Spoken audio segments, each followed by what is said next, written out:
बिस्मिल्लाहिर्रहमानिर्रहीम। Dear students, Naveed Sabri here.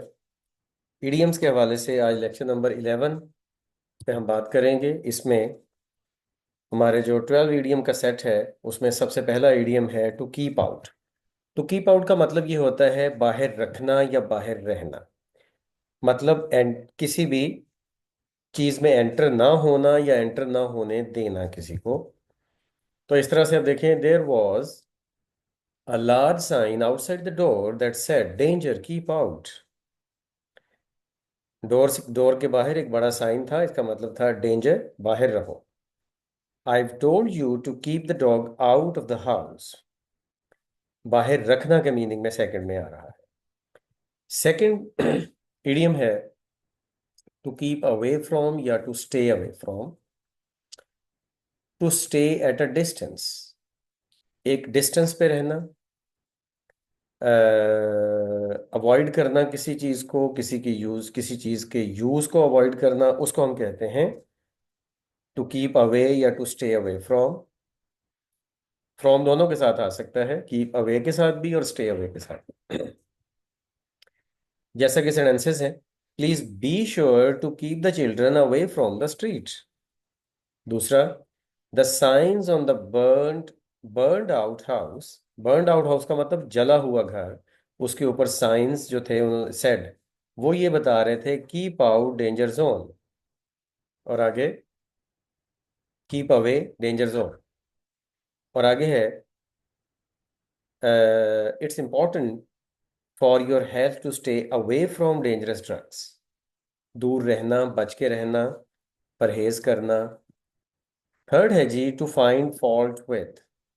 To find fault with का मतलब होता है कि क्रिटिसाइज करना, तनकीद करना, खामियां ढूंढना, नुक्ताचीनी करना, शिकायत करना किसी चीज के बारे में।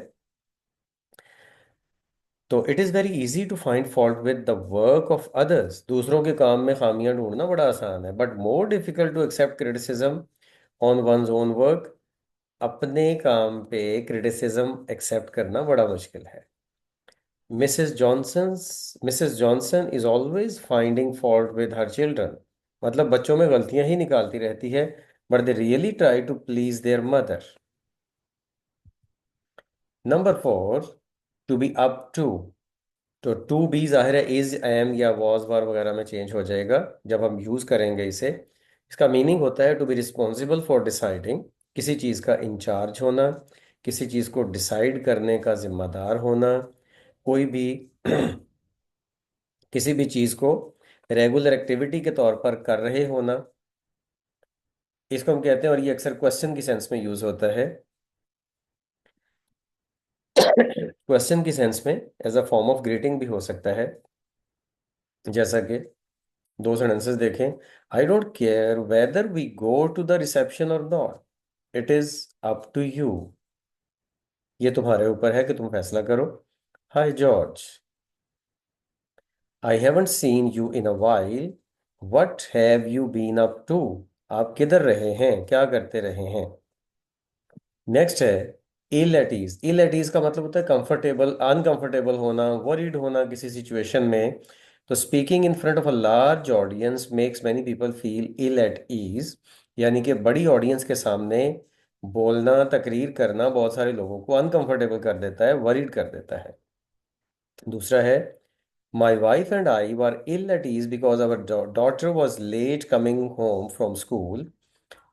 मैं और मेरी बीवी बहुत ज़्यादा परेशान थे क्योंकि हम स्कूल से हमारी बेटी जो है वो लेट घर वापस आई। टू डू ओवर, इसका मतलब रिवाइज करना, किसी चीज को दोबारा से करना। You'd better do the letter over because it is written so poorly. कि ज्यादा अच्छा है कि तुम इस लेटर को दोबारा लिख लो क्योंकि तुमने ये पहले बहुत बुरा लिखा है। Jamshed made so many mistakes in his homework that the teacher made him do it over. Teacher ने उसे दोबारा करने के लिए कहा, या टीचर ने उसे दोबारा करवाया होमवर्क। अच्छा, टू लुक इनटू या टू चेक इनटू का मतलब ये होता है इन्वेस्टिगेट करना, एग्जामिन करना किसी भी चीज़ को गौर से समझना, उसको मुआयना करना, लेना, मुआयना करना, जायजा लेना। The police were the police are looking into the matter of the stolen computers. ठीक है, जो चोरीशुदा कंप्यूटर हैं, पुलिस उनके हवाले से बहुत क्लोजली मुआयना कर रही है। The parliamentary committee will check into the financial dealings of the government contractor. जो पार्लियामेंट्री कमेटी है वो गवर्नमेंट कॉन्ट्रैक्टर की जो फाइनेंशियल डीलिंग्स हैं उनको चेक कर रही है, उसका मुआयना कर रही है। जाहिर है कोई ना कोई प्रॉब्लम उसमें नजर आई होगी उनको, तो वो इन्वेस्टिगेट कर रहे हैं। नंबर 8 है जी, टू टेक होल्ड ऑफ का मतलब पकड़ लेना, ग्रिप कर लेना, ग्रैस्प कर लेना, किसी चीज को हाथों से पकड़ लेना, फिजिकली पकड़ने की सेंस में ये आता है ज्यादातर। You should take hold of the railing as you go down those steep stairs. जब तुम इन स्टीप सीढ़ियों से, मतलब बहुत गहरी सीढ़ियों से नीचे जा रहे हो, तो तुम्हें रेलिंग को पकड़ना चाहिए, तुम्हें जो साथ स्टे स्पोर्ट है उसको पकड़ना चाहिए। The blind man took hold of my arm as I led him across the street. जब मैंने स्ट्रीट, गली पार करने के लिए ब्लाइंड मैन को, जब मैंने गली पार करवाई, तो उसने मेरे बाजू को मजबूती से पकड़ लिया। नेक्स्ट है जी, to get through doing something या to get through through with something. To finish, to complete something, to finish something, कोई काम कंप्लीट कर लेना। ठीक है, ING form of a verb से भी ये एंड हो सकता है और प्रपोजिशन विद के साथ भी। जरा ये देखें, I don't get through studying. अब स्टडीइंग आईएनजी फॉर्म के साथ आ रहा है। I did not get through studying last night until almost 11 o'clock। ठीक है, मैंने तकरीबन रात 11 बजे तक, पिछली रात जो है वो पढ़ने से मैं फारिग नहीं हुआ था, यानी कि कंप्लीट मैंने नहीं किया था। At what time does your wife get through with work every day. किस टाइम पे तुम्हारी वाइफ जो है वो सारा काम कंप्लीट कर लेती है डेली। तो विद आ गया, विद वर्क, तो विद मैं प्रपोजिशन के साथ इसके बाद आ गया, थ्रू के बाद। नेक्स्ट है जी, from now on. From now on का मतलब होता है from this time into the future, यानी कि अब से लेकर आगे तक। Mister Lee's doctor told him to cut down on eating fatty food from now on, और else he might suffer heart disease.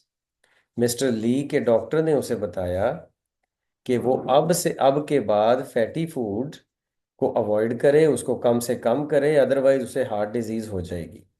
I am sorry that I dropped by at a bad time. From now on, I'll call you first.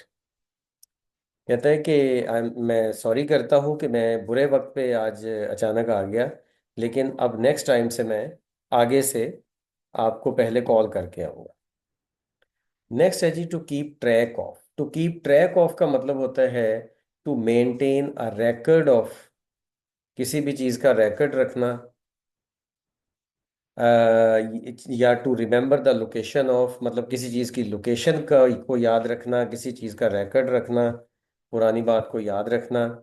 Steve keeps track of all the long distance phone calls related to his business and he makes from his house that he makes from his house।